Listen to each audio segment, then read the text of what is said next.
Gathered Around the Table podcast came to be because of the beautiful image of having conversations over the table. Today in society, we have conversations over the table, building fellowship with others who come from different backgrounds, culture, and experiences. In this podcast, I want to model communion that we see Jesus displayed throughout his ministry. The imagery that we see happening gathered around the table by bringing people to talk about topics that are hard, voices that should be heard, testimonies, and things pertaining to faith. Today on the podcast, we'll be talking about an issue that has been ongoing since the fall of creation. This topic can be hard to address because of the division that it brings, but deserves to be talked about, especially seeing what God has to say and how he handled this issue. In this episode, we will be talking about immigration, specifically DACA.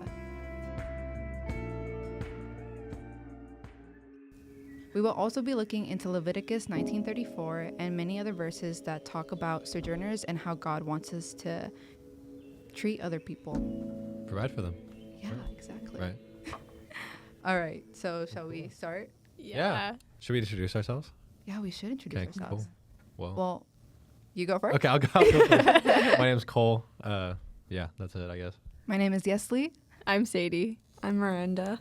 and we're gathered around the table. Yay! Let's go. Awesome. Okay. That's fun. I love that. Okay, let's break the ice a little bit. This Right. is a little, Wait. yeah, Oh, we should do an icebreaker question or something like we that. should. Oh. We can. Do you have any good icebreaker questions? I don't know, last time we did a great one, I think. Oh, the hobbies Last one? time we were also talking for like 40 That's minutes true. about That's that. so true. True. That's so true. But yes, I agree. Okay. What's an album that you have, like, totally memorized? Totally Mm. memorized? Yeah, or at least most of it. Let's just say most of it. 21 Pilots. I Well, would say, yeah. I love 21 Pilots. Stop, I went to their concert. Me too. To the one in, like, last year? No, I was like 2017. I was younger, but Yeah. I love them so much. That's awesome. Love Nice it. to know. Okay, new fan. Yeah, exactly. What album? Do you have, like, a Oh. particular album that you're just like, oh, Oh my gosh. I would say the new one. Trust me, I love Really? all their old stuff. I Yeah. do. But their new one has just been, oh my gosh. Each album's a hit after hit after hit. So, Okay. So, yeah. Okay. Period. that's fair. I have, like, basically almost every album from this band called Shinedown memorized almost. So Sound of Madness, I definitely have memorized. I'm pretty sure. We're got maybe like one or two songs I don't. Leave a Whisper, their first album, I definitely do. And yes, so that's like the band that I have like most memorized. So they're like rock, like harder rock, but like pop. Like they're like super popular. So they're like mainstream rock, you know. But it's like what I grew up on. Like me and my parents used to like sing Aw. it in the car and stuff together. that's so sweet. Yeah. So So fun. yeah. I love it. How about you, Sadie? I probably have most, if not all, Coldplay albums memorized. My favorite would be either Milo Xyloto or Ghost Stories. I just resonate so much. My family has grown up loving Coldplay, and we have seen 2 concerts here at Soldier Field in Chicago. That's amazing. Literally the most incredible experience. Closest thing, I mean, obviously Heaven's gonna be 1,000 times greater, but like everyone, no. Just like FYI. right. Maybe. But It might be better. it was such a heavenly experience having everyone there, and like people were so engaged. And I don't think I've ever been to a concert where people are so like just there to be there, and it was so good. I loved it. Oh How about you, Randy, you have Miranda? something? I'm like a Swiftie. So I've been, like the Torture Poets Department.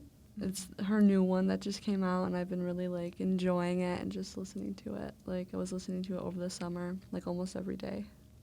Fair. That's awesome. That's awesome. Yeah. Well, cool. All right. Okay. Shall we jump in? Yeah. I think we shall. Okay. Okay. So, yeah, so do you want to kind of start off with like a little background about like yourself and your family, and then we'll talk about like DACA like after Yeah, that, of course. and then we'll have like background in DACA and that kind of stuff. Yeah. So a little bit about me. I'm born and raised from Dallas, Texas. Whoop whoop. I will always talk about how great that state is. I don't care where you're from. Texan. Heart. I am a Texan girly, Wow. so don't mess with Texas. Okay. Besides that, my parents and my siblings immigrated from El Salvador. My parents immigrated first. They came into the States in 1999, leaving my siblings behind, which was bringing some hardships there with my siblings. And then my siblings did come to visit me around 2002. And then they had to go back to El Salvador just because financially and all the things, my parents weren't ready to bring them yet. So in 2005 is the year that they came in, and since then they've been staying here. And 2 of my siblings currently are still under DACA. My older sibling just got married and now expecting a baby girl. And because he got married, his wife petitioned for him and now has a green card. As well for my parents, when I turned 21, I petitioned for them and they were able to get their green card. And so, yeah, that's a little bit about me. Since like our topic today is like DACA and that kind of stuff, could you kind of like explain like what DACA stands for, like what is DACA, kind of like the background and that kind of stuff? So DACA stands for Deferred Action for Childhood Arrivals. It was something that allowed children who entered into the U.S. temporary protection from deportation. It as well allowed them to get an education, get a driver's license, and then even work. But the thing is, they're still considered undocumented and don't have like an immigration status. So that is why every single 2 years, DACA recipients do have to renew their application. And a bit of the history is very complex and has been in this like back and forth limbo, which has affected DACA recipients because it just feels like, you know, majority of DACA recipients came into the States on like at the age of 7, and this has been going over a decade, and right now majority are like on average 31 years old. And so yeah, right now it's been hard, but just a bit more background information. DACA was established by President Barack Obama's administration in 2012, and so that's where it kind of started. And then there was like certain requirements that you have to have in order to apply. So for someone who's very unfamiliar with this whole situation, Yeah. So what is kind of like the importance of DACA as far as like bringing like the kids in and that kind of stuff? Like how is that like affecting families? Like today now? Yeah, like today now. Because of like the back and forth limbo, so DACA was created in order to just temporarily protect children at that time from deportation, and then hopefully throughout the Congress then form a legislation that would actually like give them a pathway to citizenship. But because it's been facing backlash ever since Trump administration, that happened around, I want to say 2017. Yeah. 2017 is when he tried to cancel DACA and like end it and terminate it because it violated Administrative Procedure Acts. So basically he considered it unlawful. And after that, it's been an ongoing issue of whether it's going to end or it's going to continue. And if it is going to continue, like how will that look like? And how that affects families is that if it's terminated, they will be deported. And that is a lot of people who came at such a young age, left their country behind, leaving their childhood. And for my siblings, you know, they had to grow up for a period of time without my parents, then having to leave their friends, my grandparents, coming into the States, knowing that they're not ever going to go back because they don't know if that's a possibility. And even then, they didn't even know that they were undocumented till they were older. And so they came in having to learn a new language, trying to build community in somewhere they felt so uncomfortable, such a culture shock, and having to now build a new norm and now call another place home.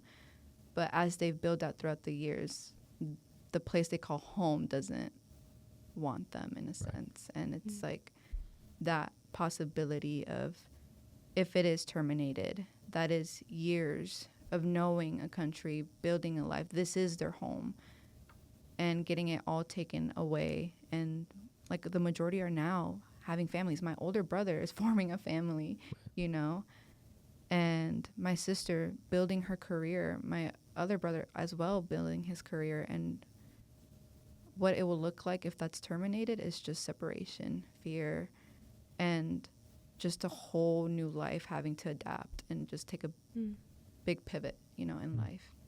Do you think that like it creates a level of like uncertainty in the family that's like constantly there? Oh yeah, it's always Yeah. been there. Even before,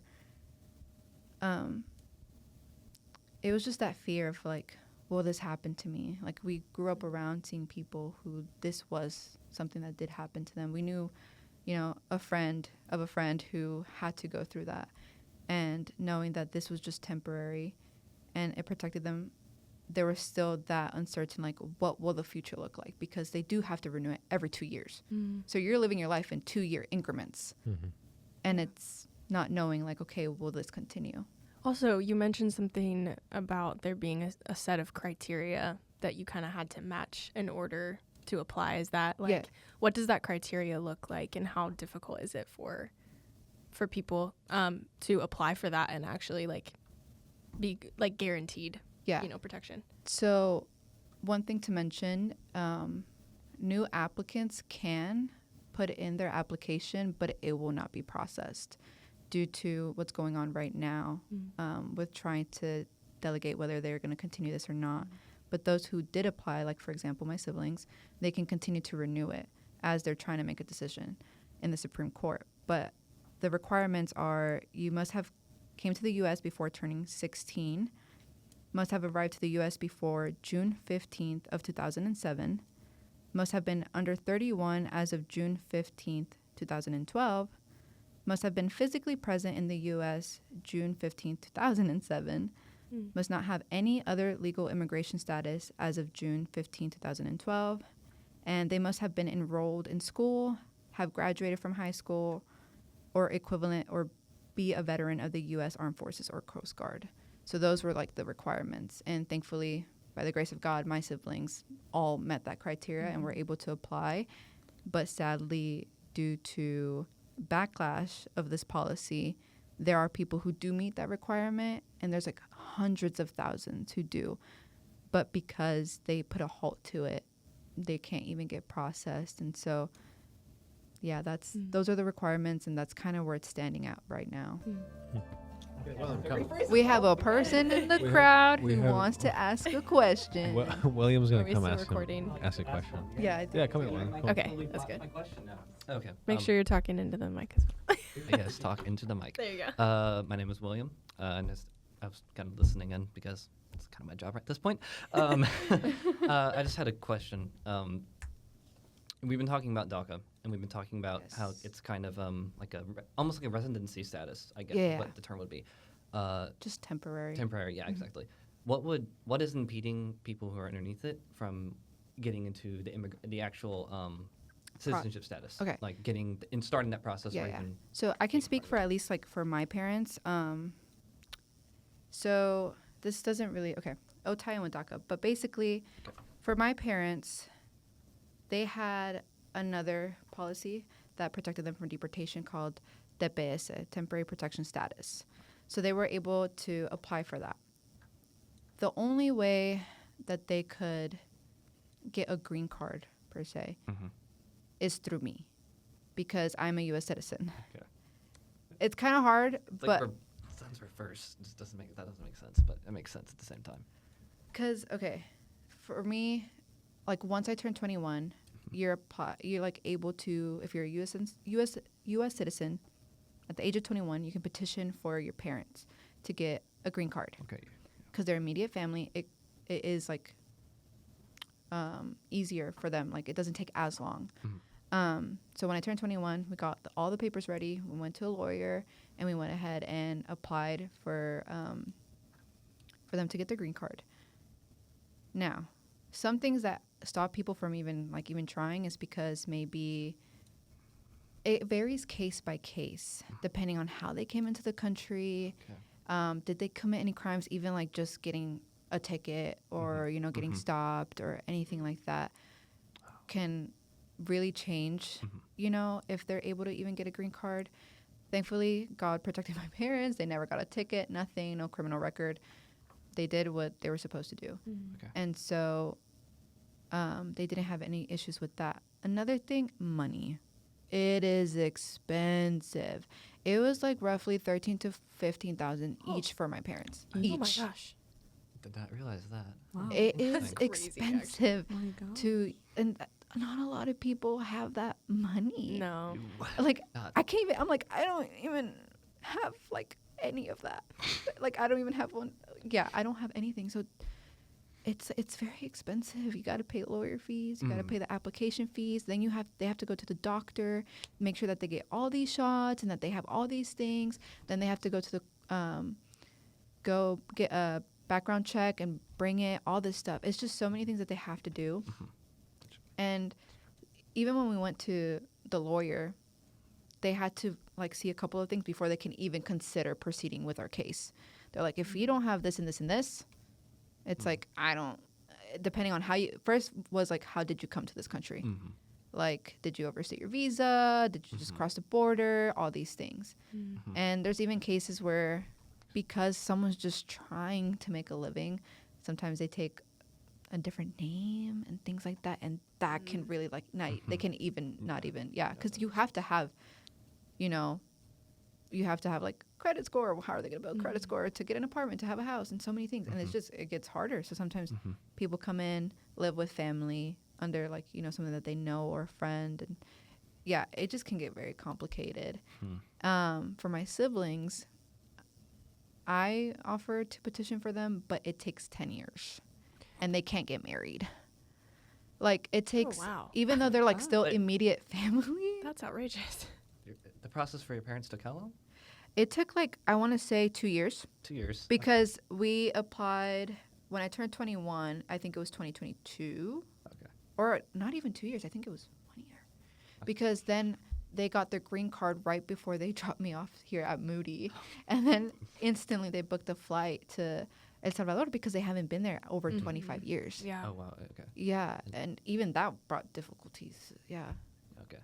So, That- and then, sorry, no, for DACA No, I'm recipient. like, all this doesn't make sense. I'm like, oh wow. Exactly. So It really how doesn't make sense.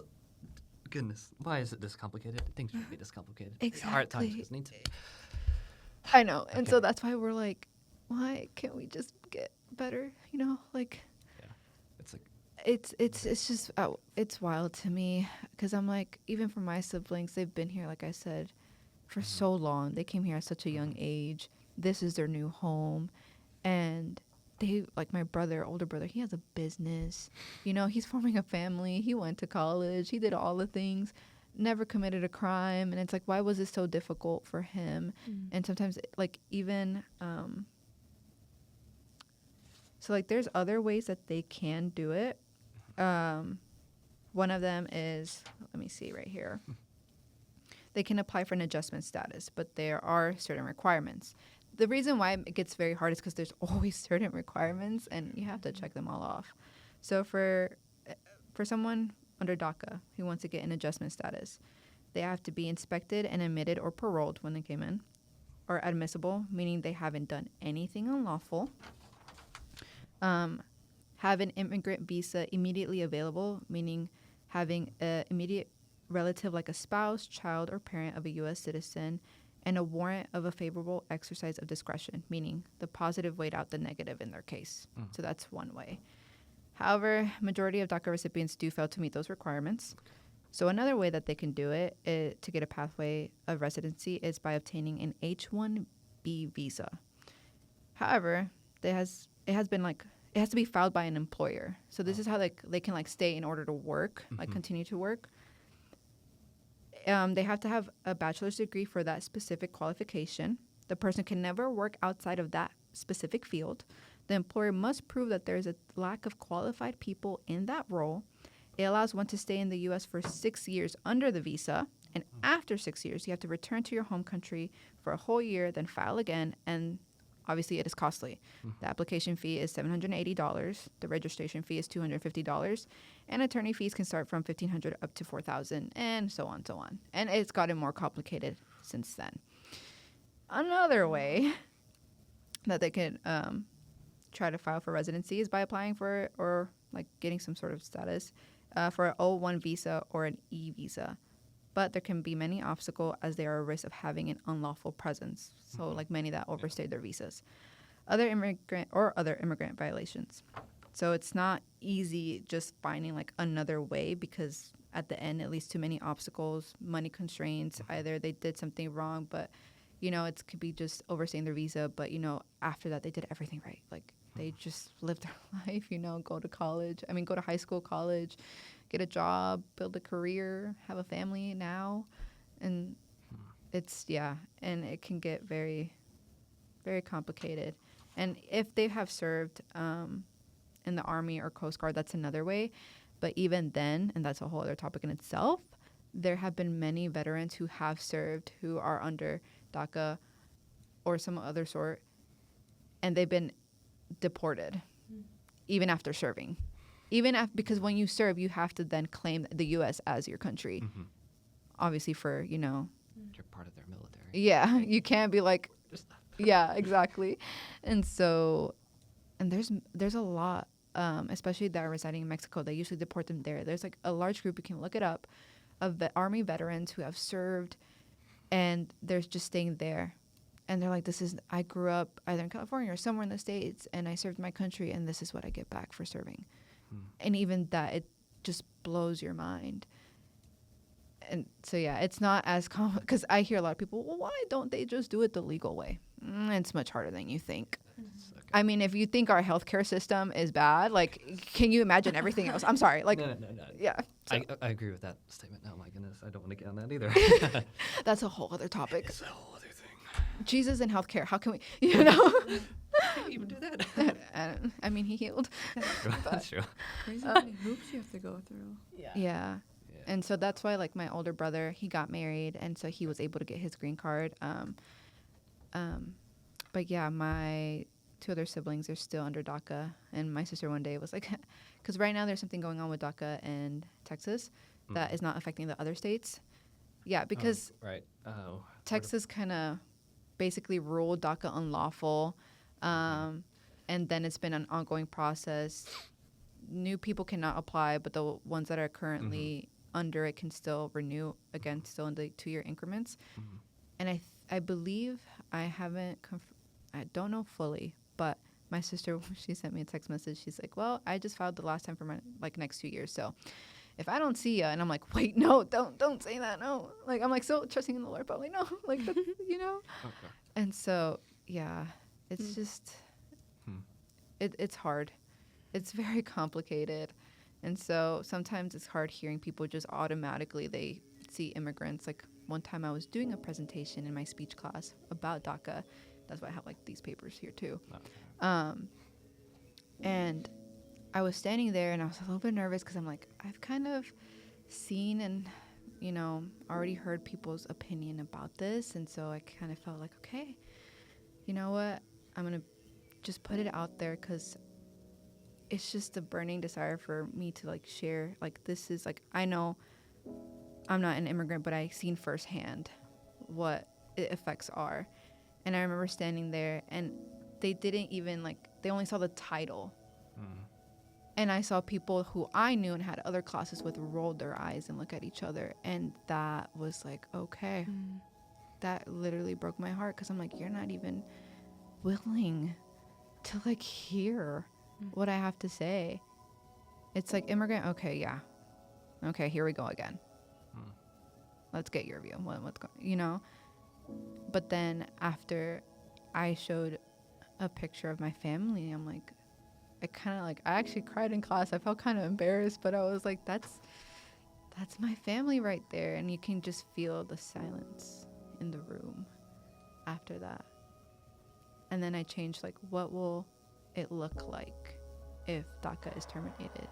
And I showed pictures of families grieving, being separated, and just seeing that image, you can feel kind of that just quiet, because nobody really gets to, you see it so much that you become numb to it, but when you see a person, an actual human person, not just on a screen, sharing this with you, you kind of, and showing you it, like we said earlier, it kind of humanizes things, because I feel like we definitely have become numb to everything that's in the news, and just seeing people as numbers, as statistics, as just Yeah.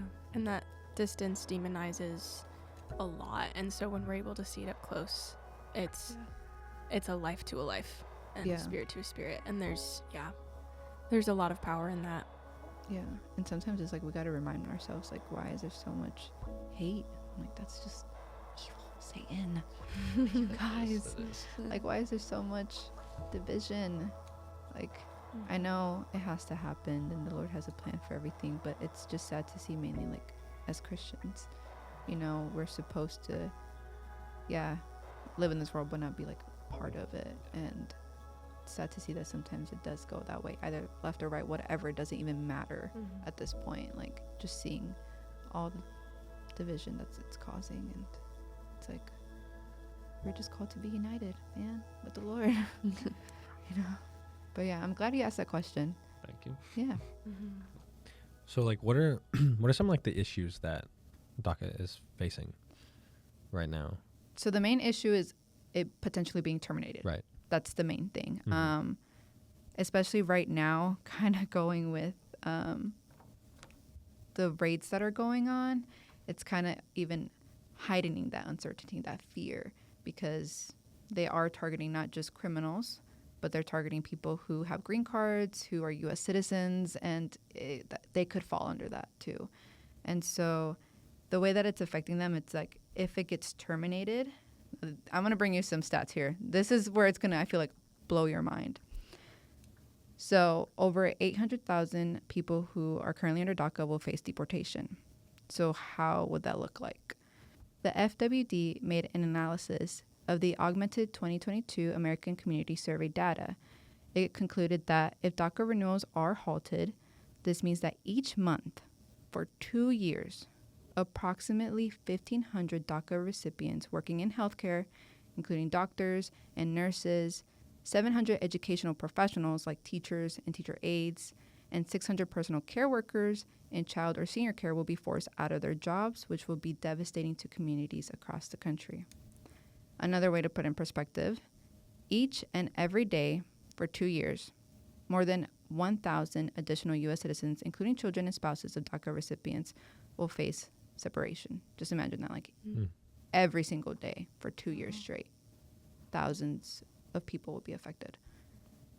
And this doesn't just affect families, it even affects the country, which I feel like has been the main talk about immigration. It's about our economy. I hate to bring it up, but usually what you hear is like they're taking our jobs, they're, you know, taking our money, all these things. But in reality, it's like they have contributed so much to this country. And a couple of more stats here. According to the Community Assessments Program, so like a consensus, latest estimate using the data from the American Community Survey found that a total of 1.3 million people share a home with DACA recipients. Roughly 300,000 U.S.-born children have at least one parent who is a DACA recipient, and so this is where it gets to the economy. Households containing DACA recipients pay $6.2 billion in federal taxes and $3.3 billion in state and local taxes each year. It's crazy. Whoa. I know, I'm just like, I myself was like, Yeah, wow, that's insane. that's That's insane. And to continue, roughly 68,000 DACA recipients are homeowners who make $760 million in mortgage payments each year. DACA recipients who are not homeowners pay $2.5 billion in rent each year. Household containing DACA recipients have $25.3 billion in after-tax spending power. So it's just like, that's not the issue. So it's like kind of getting to like, so what is the issue? And a lot of it does have to do with crime being something that's mainly another target of like, oh, they're bringing, you know, the typical narcos, drugs, all this stuff. It's destroying our country. Not that it's not present and it's not prevalent, but when has it not? Right. And when you think of immigrants, usually they think of mainly the Hispanic community, the Latino community. But it's like this is an issue worldwide. It's never just out of nowhere happened with one people group. It has been ongoing and affecting many. So that's my little thought on that. Right. How is it like? So I guess you can maybe best speak to this. How is it like mostly manifested in your family's life, as far as like? I know we talked about a little bit like about insecurity and that kind of stuff. So always like feeling like maybe we could get like separated.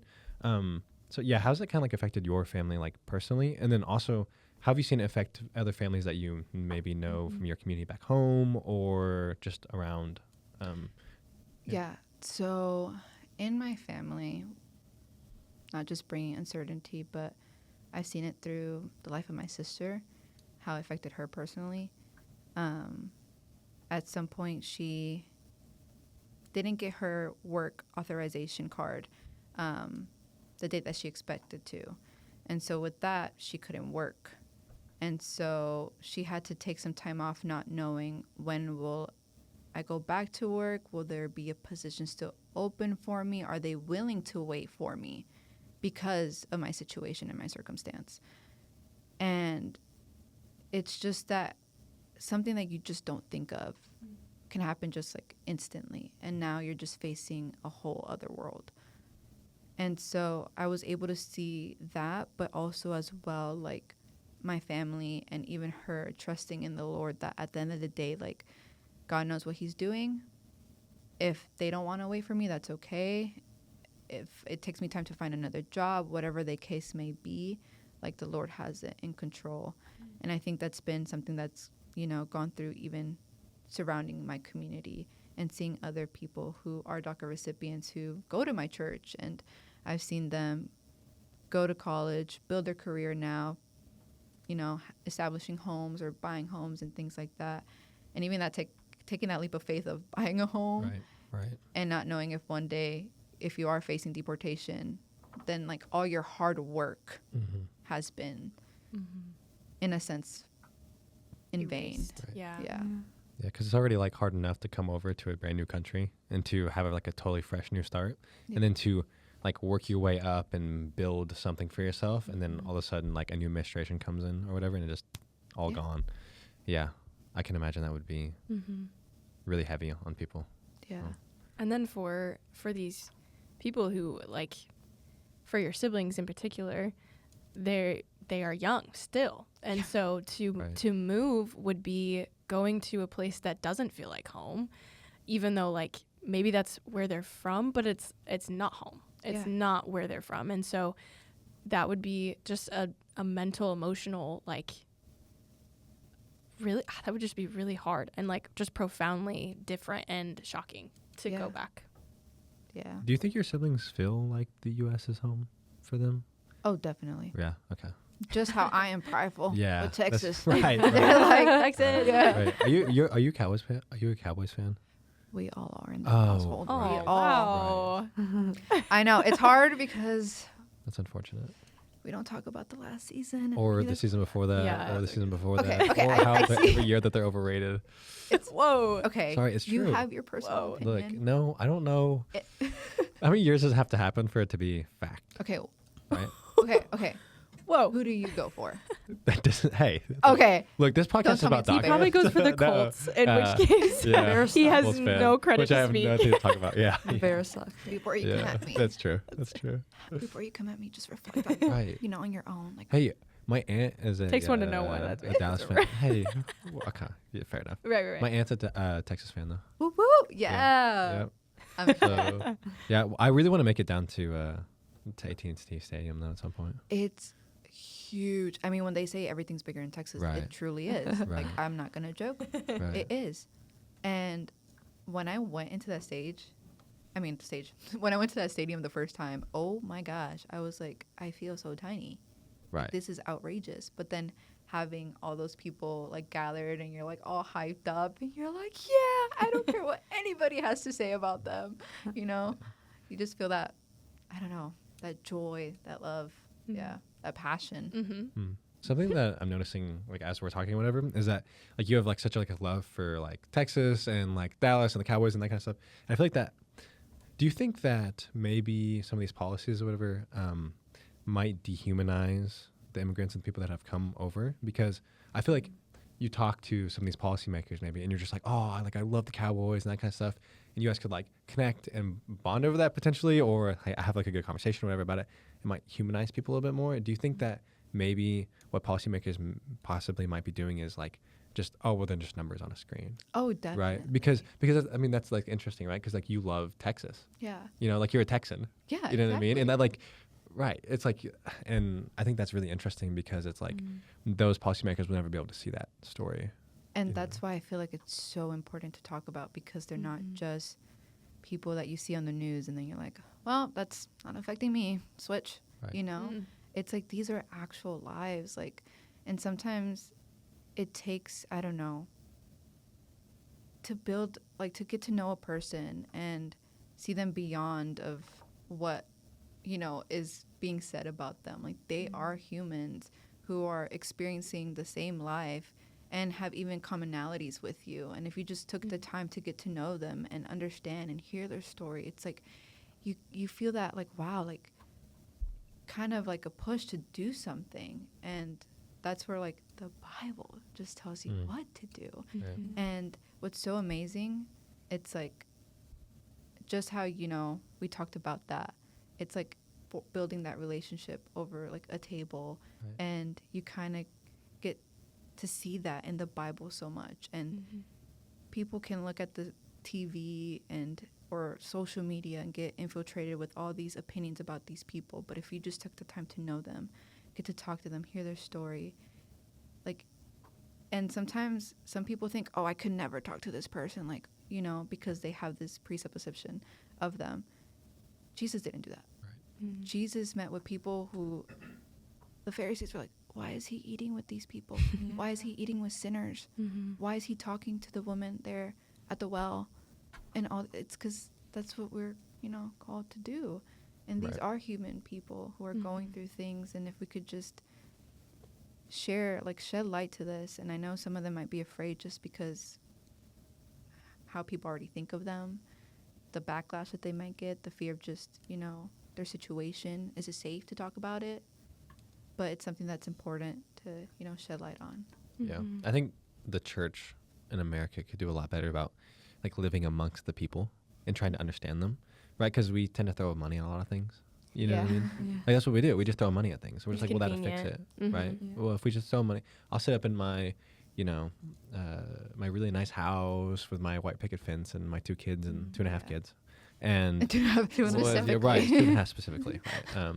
And I'll just throw money at the problem, and somebody else will fix it. But we don't actually go live amongst people. Whereas, like Christ was living amongst the people, you know, living with sinners and prostitutes And serving them. Right, And there was Right. a table, like he was sharing a feast with them. right. And like you said, that shows all throughout the Bible. And Yeah. it kind of comes back to, like, the church could do better. And in a sense, like, to me, it's like, I don't understand how we kind of miss this point of, like, there's so many things that happen at the table. And the Lord, like, this is not our home, permanent home. Like, I feel like some Christians, or even outside of Christians, like, we hold this America of, like, you know, like, trying to grasp it, like, this is what it has to be and all these things. It's like, you're not gonna live here forever. Like, you know, especially for Christians. Like America's in Revelation. yeah, like, that's Oh where no, we're I not- found it. It's right there. I Yeah. promise. Right. But it's more of just like our hope, especially as Christians, like, our home, our actual citizenship is in heaven with the Lord. And then we're going to all be seated at the table, enjoying that meal that God is preparing for us. The marriage supper of the Lamb. Right. Amen. Well, and in Leviticus, did we read the verse all the way through? Because I have it here. Yeah. I can if go you wanna ahead and read it. it. Yeah. It says, this is Leviticus 19:33 and 34. When a foreigner resides among you in your land, do not mistreat them. The foreigner residing among you must be treated as your native born. Love them as yourself, for you are foreigners in Egypt. I am the Lord your God. And when this verse, when God was establishing Mosaic law in Leviticus, it was baked into the law for them to treat foreigners like themselves and to love them like themselves and a part of their family.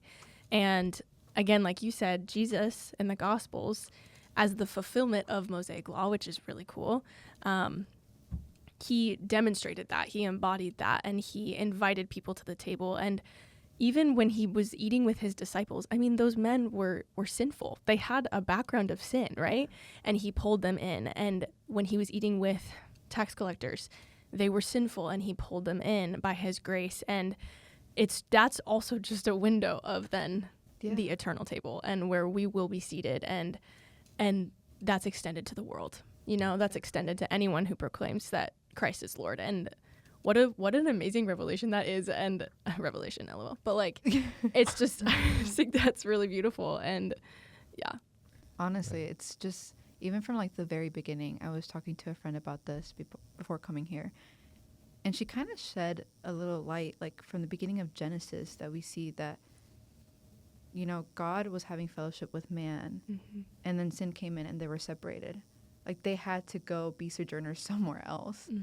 And like seeing from the very beginning, but then at the end, it's like throughout the whole Bible, you see it just Jesus calling for fellowship, loving one another, and serving the Lord with all your heart.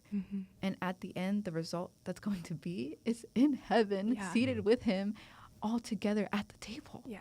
And it's just like, God, Right. man. Like, We're all spiritual foreigners. Yeah. And he just invites us in to be members Right. of his family. Exactly. It is interesting though, because like you don't know what you don't know about like refugees and immigrants and people that come over. Like, for example, I last year got to I had a friend that spoke Spanish, and she would go to this church not too far down, and they have like all the Venezuelan immigrants that were coming up, refugees that were coming up, like getting shipped here on buses, which is like crazy.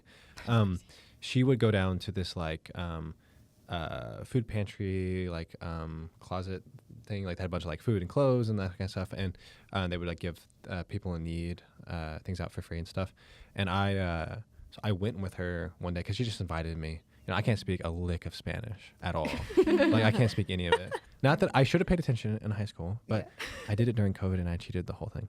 And Wow. So I got to go there with her and just like to meet those people and talk to them, and also have their stories be like, you know, translated back to me, was just like a profound experience to me. I never forgot it because I was like, oh, because it's like it not only does it humanize them in a way, but also you look at like maybe the media, the news, or whatever, you go, well, that's not really reality. Like they're twisting it or they're bending it in such a way, but also you can't not feel for the people when you hear their stories. Right. Yeah. Like stories are a very powerful thing, and I mean, like, you know, the scriptures are full of narrative and full of stories. Christ teaches in parables. He teaches in stories, Yeah. right? Stories impact us in a certain way, and I think that hearing people's stories and actually being with them, incarnate and not separated, right?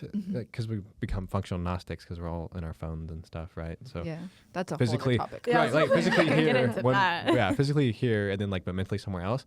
So it's like to be incarnate with them and to be actually present fully and to listen to their stories and that kind of stuff, like totally like blew my mind and also changed me in a way. Because now I can't like watch the news or I can't read an article without thinking about those families and being like, wow. Like I remember this like one lady, she had pretty much walked all the way from Venezuela up to the border, then got shipped all the way up to Chicago, and she's pregnant. Oh my God. And she was pregnant. Like she had I could see her bump, and I'm like, wow, it's insane. You know what I mean? And to do that is Crazy. like I can't even fathom that. Honestly, because my little cousin, he came from El Salvador all the way through Mexico walking at the age of 14. Right.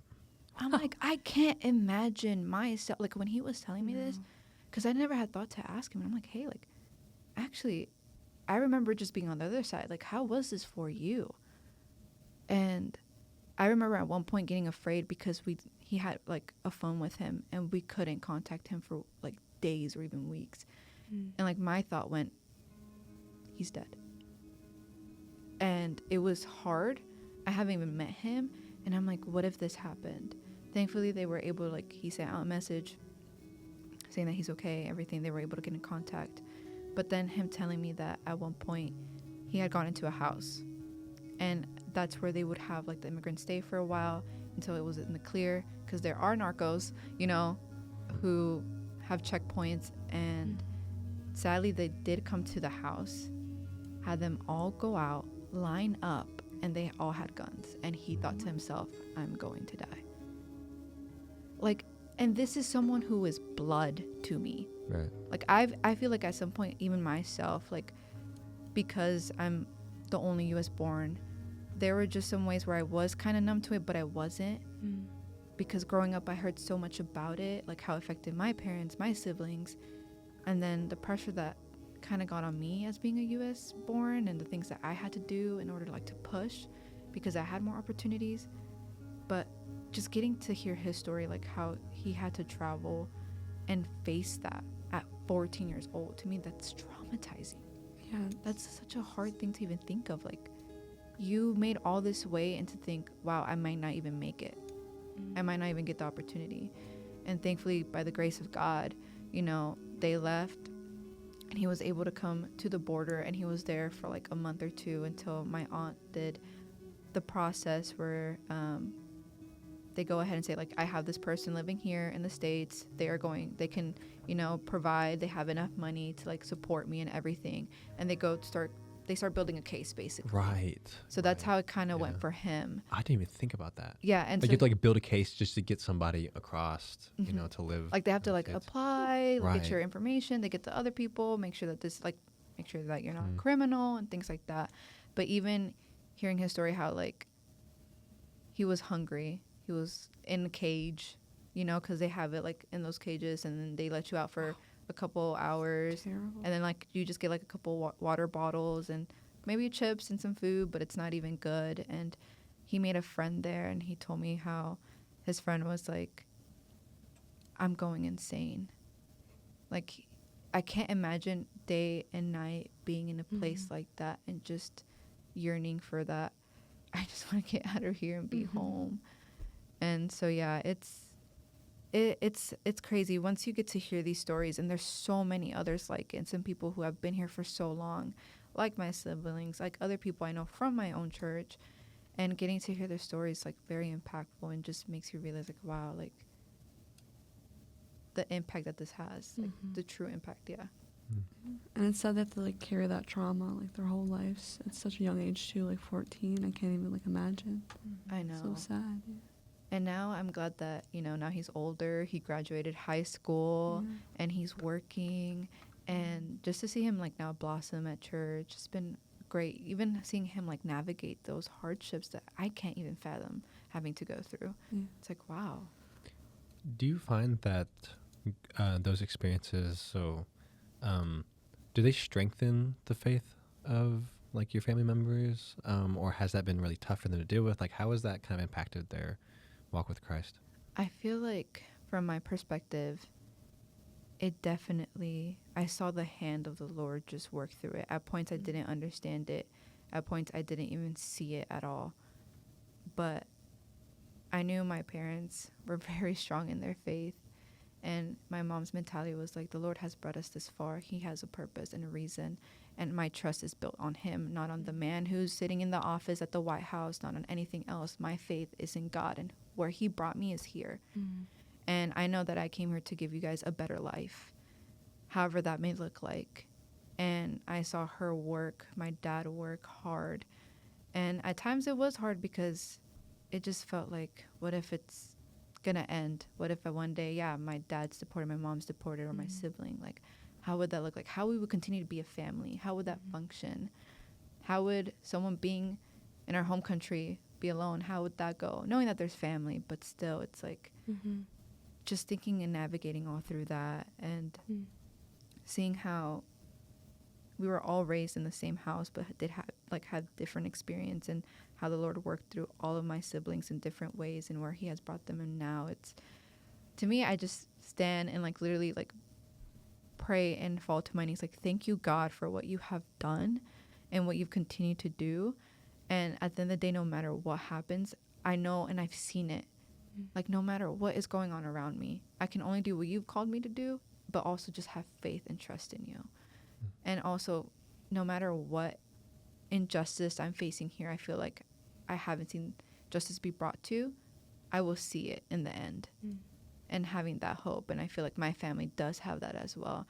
Like my brother, at times I'm like, why isn't this like scaring you? Like, I feel like I'm more scared than, for you. And he was like, because God has me. God has me. And so just seeing that faith among all of them has strengthened mine, because I feel like I'm the one that's more fearful. And I feel like that has just poured into, me and others around us, and who can see that as a family, how that, how the Lord has worked through all of that. How do you feel like Christians should be like responding to DACA and all this? I mean, it is chaotic, obviously, but how do you feel like the church should be responding? Christians should be responding. Like, what should our attitude and perspective be on this? I feel like in the Bible, you see God's heart, and not in a, like, I don't know if I want to say like burdens him, but like, he tells us to, love the sojourner, care for the widow and for the orphans. So and even in his greatest commandment is to just serve the Lord with all your heart, and then love your neighbor.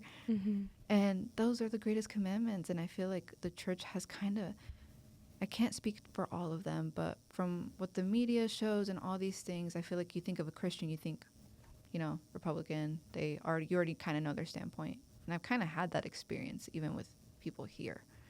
And so it's hard, because for the church, I would just hope that what, burdens the Lord's heart will burden ours, in a sense. I don't know if that's the right word to say, but The compassion. yeah, to have that, like, what the Lord sees, like, this is what he's calling us to do. I would just hope for that, the breaking of the heart. Yeah, Right. that. Just breaking the heart for what breaks the Lord's heart. And Grieving for those who grieve. Yeah. Yeah. and he calls us to do that. And my hope is that rather than just looking at these ideologies that we've made in this culture, in this society, like, we can move beyond that and see further down, like, what the Lord is actually, planning and calling us to do, rather than just having this like identity in this party or in that party. And if you are a Democrat, then I automatically just ignore what you're saying, because it doesn't go with my view, my belief, when the Bible goes against like every culture. Right. Yeah. So I think it's important. I love that we kind of heard about DACA, because I hadn't heard of it. Yeah. And I think a lot of people can relate to that. And I think it's really important to be informed on that side. And then as well, being informed in the way of like sitting down and listening to people's stories. Yeah.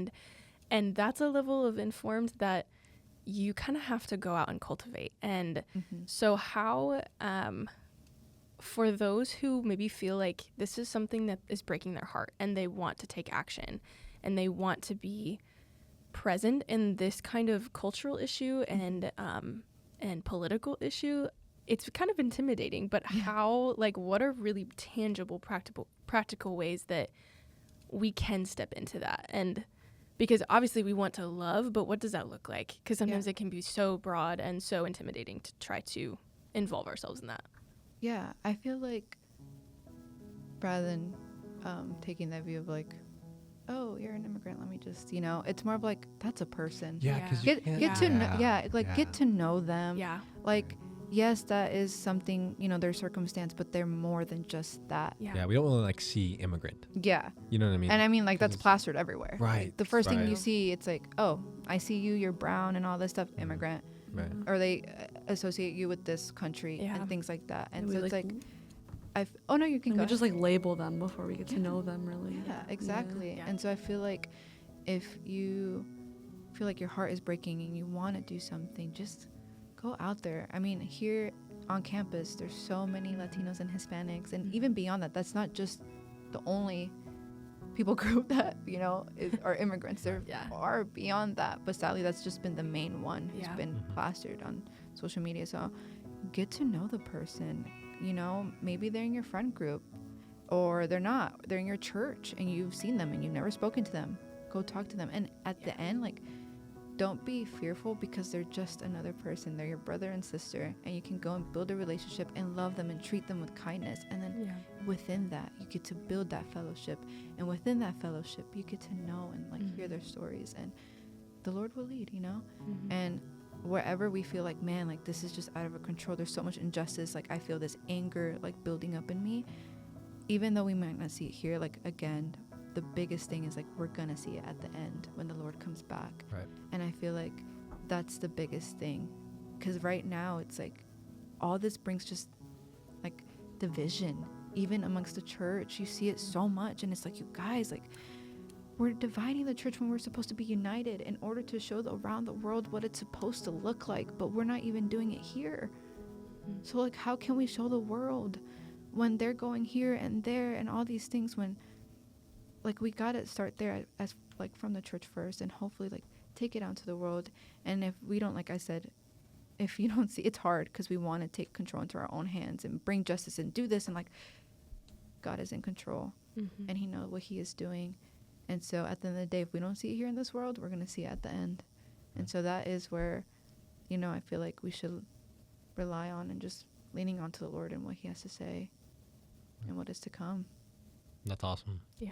Yeah. Something that you said that, like caring for the widows and the orphans, you know, I mean, that's what James says, right? I mean, that's Yeah. like true religion, right? So it's like Exactly. inviting people in and like gathering around a table, you know, Exactly. and it's something that I've been, right? I'm like, what gathering way to around the bring it table. back. Hold on. Wait a Full minute. circle moment. Right. I know you guys saw that So, or heard it. Whoops. right. Because the video didn't work. So no, I just think I think that's beautiful. And especially even the refugee family that I go see for my PCM. It's like Yeah. they love like gathering around, sharing food together, and telling their story and stuff. You know what I mean? And being able to hear that, and there's something special about that kind of fellowship. You know, There's a bond. There's right? a bond there. Yeah. And Communing. I think that's literally On a It's- common center. Common. Oh wait, center. hold on, Genesis. Mr. Camerso. Oh wait. Oh, I was It's gonna like take we're- that in a different right, path. right, Shout out. right. Well, Oh. we've been paying attention. Yeah. Right. I was We've like- been paying attention in class. We know. We're there. Yeah. We're there. Common center. Right. Common center, but right. That's where we commune. Right? Yeah. Yeah. And you We see, got like it, at the right? beginning of Genesis, like man, like the Lord had fellowship with Right. creation, Yeah. and then sin came and ruined it. And I was just like, but throughout the Bible and even ongoing, that's what the Lord is doing, just tying it all back for all of us to be together. And I'm just like just seeing them, like, oh my gosh, like God, you're so great. Yeah. Like, oh, God is Godding. Like he really is. He's really just he doing is it, him. you know? He is the I am. Passed out. Sorry. Not Johnson is crazy. I'm sorry, Okay. but he is the I am. Like He come on. is. Fair. That's awesome. Yeah. Yeah. That's wonderful. Well, cool.